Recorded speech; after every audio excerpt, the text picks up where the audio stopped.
Hello दोस्तों, आज इस वीडियो में अपन डिस्कस करेंगे फिजिकल काउंसलिंग के राउंड 3 के बारे में।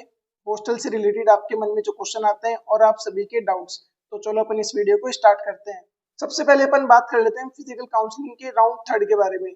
कल से आपकी फिजिकल काउंसलिंग स्टार्ट हो जाएगी और आज तक आप रजिस्ट्रेशन कर सकते हो। काफी बच्चे बोल रहे हैं सीटें काफी कम है, मुझे सीट मिलेगी नहीं मिलेगी। इससे रिलेटेड साइट पर कोई नोटिस नहीं आया कितनी सीटें खाली हैं, कितनी भरी हैं, कितनी बची हैं। तो आप इसको अपने अकॉर्डिंगली देख लेना। वैसे आप जा सकते हो।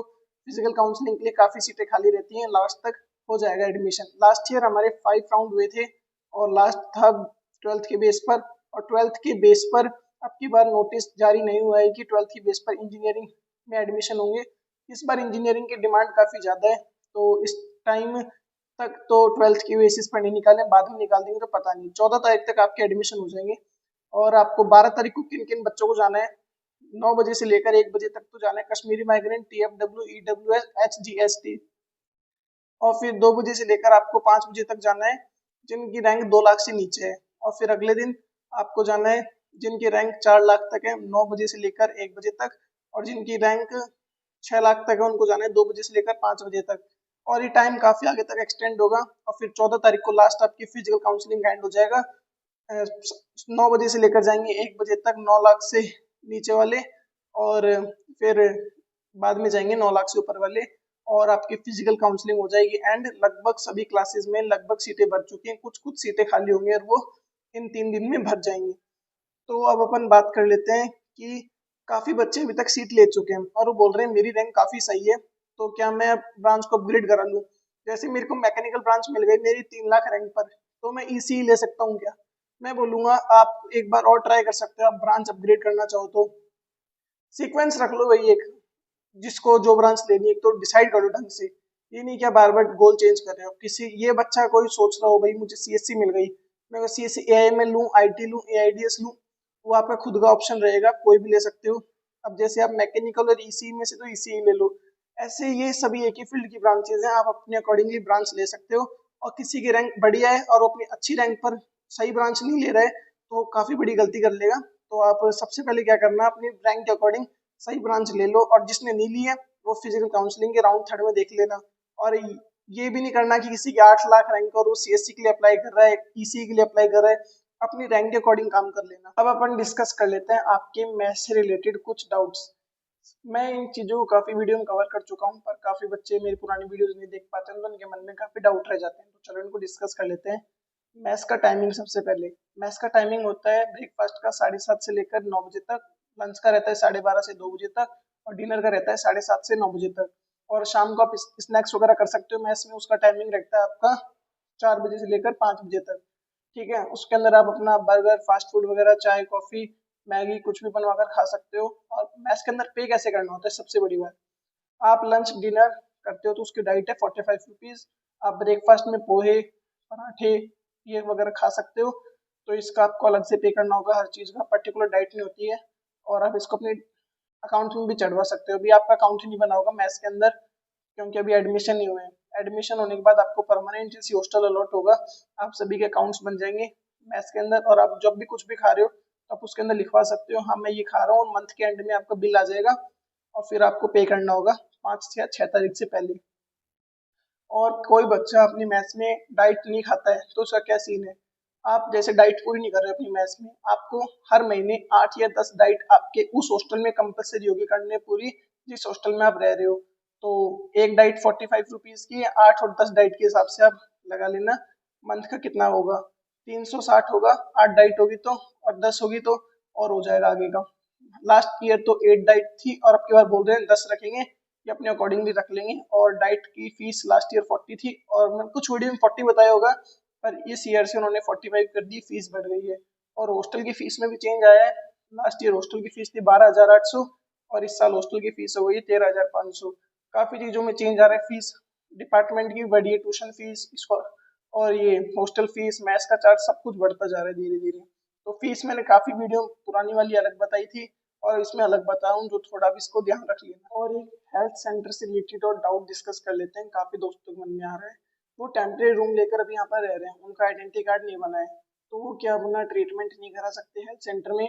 जो आपको फीस स्लिप दी गई थी और आप आधार कार्ड लेकर जाना और आपका फ्री ट्रीटमेंट होगा, कोई चार्ज नहीं लगेगा। ठीक है। और आपका जब एडमिशन हो जाएंगे सभी बच्चों के और आई कार्ड आ जाएंगे तो आपको आइडेंटिटी कार्ड के बेस पर हेल्थ सेंटर में चेकअप हो जाएगा आपका। ठीक है। अब अपन डिस्कस कर लेते हैं आपके हॉस्टल से रिलेटेड सभी डाउट्स। तो वन बाय वन आप सभी को डिस्कस करेंगे। सबसे पहला डाउट ये आ रहा है कि बच्चों का बाल्टी, गद्दा और पिलो ये सभी अपन को वहाँ पर अवेलेबल हो जाएंगे। आप यहाँ पर शॉपिंग कॉम्प्लेक्स पे सब कुछ खरीद सकते हो। तो आप घर से मत लेके आना, आप लॉन्ग डिस्टेंस से आ रहे हो तो। ठीक है। पहला डाउट तो ये था। दूसरा डाउट ये था कि किसी के पेरेंट्स किसी को छोड़ने आ रहे हैं, वो ज़्यादा दूर से हैं, तो कहाँ स्टे करेंगे। यूनिवर्सिटी कोई फैसिलिटी प्रोवाइड नहीं करती है। यूनिवर्सिटी के बाहर ही धर्मशाला है, आप एक दिन का पे करके वहाँ पर रह सकते हो 100 रुपये के हिसाब से। एक दिन और रात आप 100 रुपये में रह सकते हो। वहाँ पर आपको रूम दे दिया जाएगा। रूम नहीं है वो, शायद कोई हॉल टाइप का, उसमें काफ़ी सारे लोग होंगे, आपको बेड दे दिया जाएगा, आप सो सकते हो आराम से। और अपना तीसरा डाउट ये है कि हॉस्टल की सेकंड लिस्ट कब तक आएगी। ये काफ़ी दोस्तों ने पूछा है। हॉस्टल की कोई सेकंड लिस्ट नहीं आती है, एक ही बार लिस्ट आती है और उसी में वो सीटों को, बाद में रूम खाली रहते हैं तो आगे रूम दे देते हैं। सेकंड लिस्ट कोई नहीं आती, उसी लिस्ट के हिसाब से रूम दिए जाते हैं। और भाई इस साल से कोई सेकंड लिस्ट आएगी तो पता नहीं, लास्ट ईयर कुछ नहीं आया था सेकंड लिस्ट करके, फर्स्ट लिस्ट के अकॉर्डिंगली सभी को रूम दे दिए गए थे। और अगला डाउट ये है कि फर्स्ट ईयर में क्या सभी को रूम मिल जाएगा। फर्स्ट ईयर में ऑलमोस्ट सभी बच्चों को रूम मिलता है, गर्ल्स को भी और बॉयज़ को भी।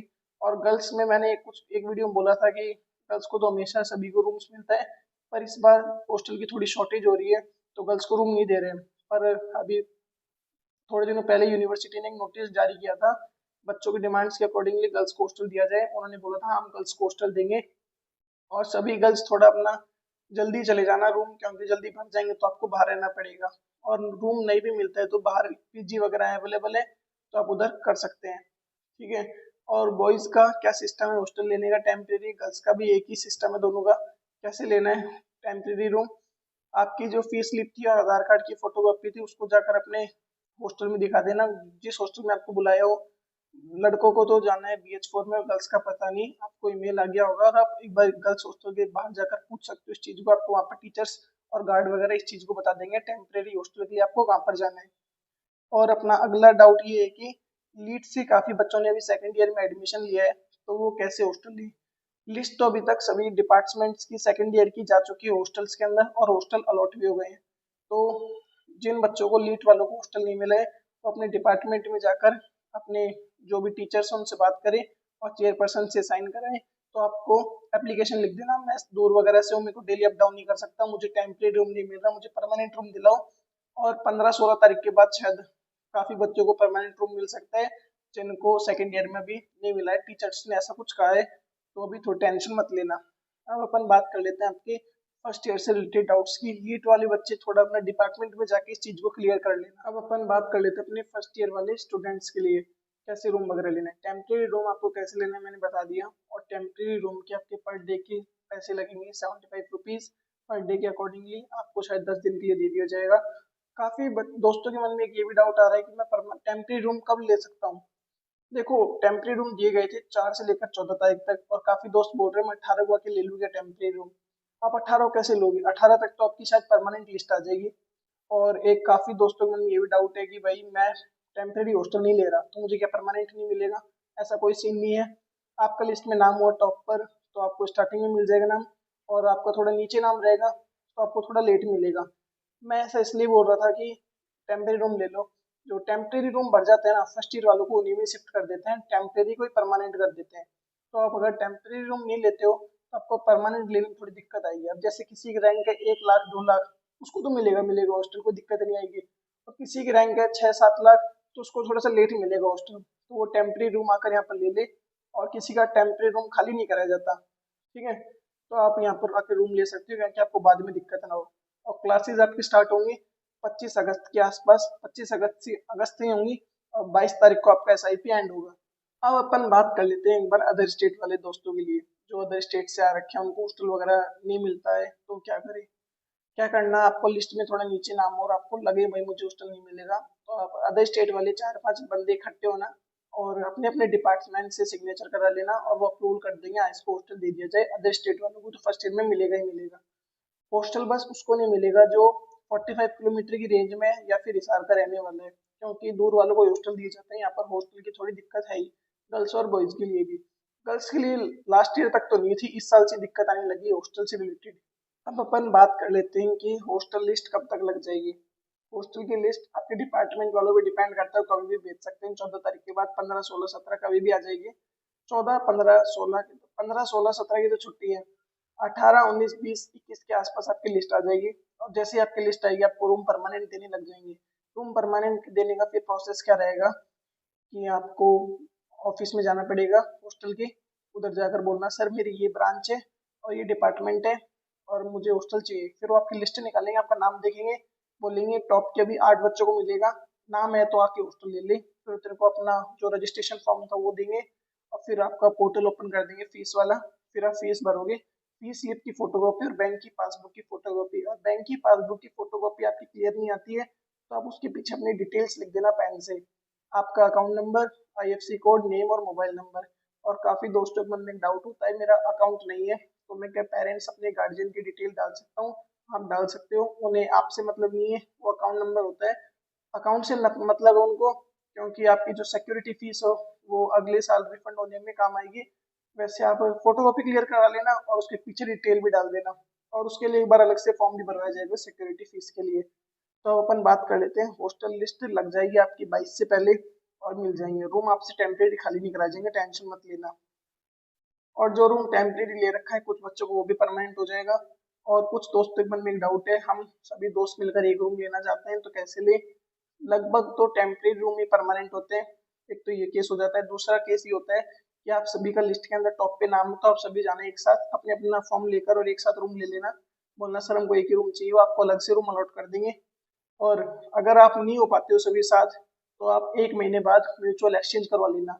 जिस रूम में आपका दोस्त है और आप बंदे एक्सचेंज हो सकते हो, वो आपका रूम एक्सचेंज कर देंगे, कोई दिक्कत वाली बात नहीं है। तो साथ बोलोगे तो हो भी जाएगा और काफी बार कर देते हैं। और अगर कोई दोस्त अपने डॉक्यूमेंट्स रजिस्ट्रेशन फॉर्म के साथ, हॉस्टल का रजिस्ट्रेशन फॉर्म के साथ ढंग से सबमिट नहीं कर पाए, कोई दिक्कत आ गई होगी तो वो टेंशन ना ले इस चीज को लेके, वो बाद में भी सबमिट हो जाएंगे, कोई इतना जरूरी नहीं रहता। वो वैसे जरूरी तो होता है, वो लिस्ट वगैरह के अकॉर्डिंग वो टीचर मैनेज कर लेंगे, वो आपको बता देंगे आपको ये डॉक्यूमेंट अटैच करना है, आपको बुलाकर करवा देंगे, ठीक है। और एक चीज, बच्चे बोल रहे मैंने पासबुक की फोटोकॉपी नहीं लगाई, पासबुक की फोटोकॉपी अभी नहीं लगानी, जब आप फीस वगैरह भरोगे ना उस टाइम में आपको बोल देंगे पासबुक की फोटोकॉपी के साथ लगा दो और लगा देनी है। वैसे डॉक्यूमेंट्स क्या क्या लगाने हैं, जिस बच्चे ने अब तक सबमिट नहीं किया है जल्दी से जल्दी सबमिट कर दो। क्या क्या डॉक्यूमेंट लगेंगे? पोस्टल का रजिस्ट्रेशन फॉर्म और जेई का स्कोर कार्ड, आधार कार्ड और एक मेडिकल सर्टिफिकेट। बैंक की पासबुक क्या आप अभी लगा दो बाद में लगा दो, एक ही बात रहेगी। और एक आपको फीस भरने के बाद एक फीस स्लिप की फोटोकॉपी और लगानी होगी। और फीस आपकी 13,500। और आपको जो हॉस्टल की फीस भरनी होगी वो क्या आप कैश और ऑनलाइन कैसे पे करनी है? आपको वो ऑनलाइन ही पे करनी होती है, सीधा साइट पे पे करनी है, तो आप उसको ऑनलाइन ही पे करें, गूगल पे आराम से पे हो जाएगी, कोई दिक्कत नहीं होगी, आप सभी कर लोगे और आपके पेरेंट्स करवा देंगे। और एक चीज और रहती है, कंसर्ट पे कैसे रख सकते हैं? अभी कंसर्ट पे कोई रख नहीं सकता जब तक रूम अलॉट नहीं हो जाते हैं। टेम्परेरी रूम वाले कंसर्ट पे नहीं रख सकते, परमानेंट रूम वाले रख सकते हैं। जैसे आपको अभी 10-15 दिन बाद परमानेंट रूम अलॉट हो जाएंगे और आपका कोई दोस्त है उसको रूम नहीं मिल पा रहा है तो आप सभी एक एप्लीकेशन लिखना है, सर हम इसको हमारे रूम पर रख लेंगे, अलमारी वगैरह शेयरिंग कर लेंगे और हम सभी रूम वाले इसको रखकर खुश हैं और कोई दिक्कत नहीं है हमें। आप सभी अपना पांचों नाम डाल देना और सिग्नेचर, और फिर इसको परमानेंट रूम अलॉट हो जाएगा आप वाले कंसेंट के ऊपर। और ये एक तरीके से आपके रूममेट का हिस्सा ही होगा, ये नहीं कि इसका हॉस्टल के मैस वगैरह में नाम नहीं आएगा, लिस्ट में नाम नहीं आएगा, इसका सब जगह नाम होगा। जैसे रूम के 4 बंदे होंगे वैसे ही 500 बंदा होगा। और काफी बच्चे बेड वगैरह शेयर नहीं करते हैं तो आप अपना फोल्डिंग वाला बेड ले जा सकते हो। और अलमारी वगैरह 3 ही होंगी, आपको शेयर करनी होगी। अलमारी 2 रहती है, ऊपर भी रहती है नीचे भी रहती है, थोड़ा सामान आप एडजस्ट कर लेना, एडजस्ट सभी को करना होता है। हर रूम में 4-5 बंदे होते हैं मिनिमम मैक्सिमम, तो आप देख लेना अपने अकॉर्डिंगली, आप रख सकते हो तो रूम पे कंसर्ट पर रख लेना। और एक दोस्त को डाउट आ रहा था, उसने इसी ब्रांच के अंदर एडमिशन लिया था, काफी बच्चे होते हैं ब्रांच में एडमिशन ले रहे हैं पर उसने लिया था हिंदी मीडियम में और वो हॉस्टल के लिए अप्लाई करा था, उससे अप्लाई नहीं हो रहे हैं। किसी ने भी अब तक हिंदी मीडियम में एडमिशन लिया है तो एक बार यूनिवर्सिटी में क्लियर कर ली। 25% स्टूडेंट्स होंगे क्लास के अंदर तो ही बैच बनता है, वरना उस बैच को रद्द कर दिया जाएगा। यूनिवर्सिटी जब तक 25% बच्चे नहीं होते तो एक बैच नहीं बनाती। तो आपका शायद पोर्टल ओपन नहीं हो रहा है और आप यूनिवर्सिटी में एडमिशन नहीं ले सकते, तो आपको वापस फीस वगैरह रिफंड हो जाएगी। और आप इंग्लिश मीडियम में उसको चेंज करा लो तो जल्दी से जल्दी बढ़िया रहेगा आपके लिए, क्योंकि हिंदी मीडियम में बच्चे आते नहीं है, काफ़ी कम है, तो इंग्लिश मीडियम में ही है बच्चे, तो आप अपने अकॉर्डिंगली देख लेना इस चीज़ को। और यही दिक्कत है आपका हॉस्टल के लिए अप्लाई ना होना। और किसी की यूज़र आईडी में कोई मिस्टेक आ रही है हॉस्टल के लिए अप्लाई करते समय, तो क्या करे, यूसीआईसी जाए और अपनी चीज़ को ठीक करा ले। और किसी में कोई रजिस्ट्रेशन करते समय कोई डेट ऑफ बर्थ वगैरह किसी में भी कोई दिक्कत हो गई हो, वो सब करेक्शन हो जाएगा यूसीआईसी आके, वरना गलती तो होती रहती है। और आप यूसीआईसी चीज़ को आकर क्लियर कर लेना। और अगर आपको वीडियो अच्छी लगी हो तो आप वीडियो को लाइक कर देना और चैनल को सब्सक्राइब कर लेना। और अब अपन मिलेंगे अगली वीडियो में, तब तक के लिए बाय गाइज।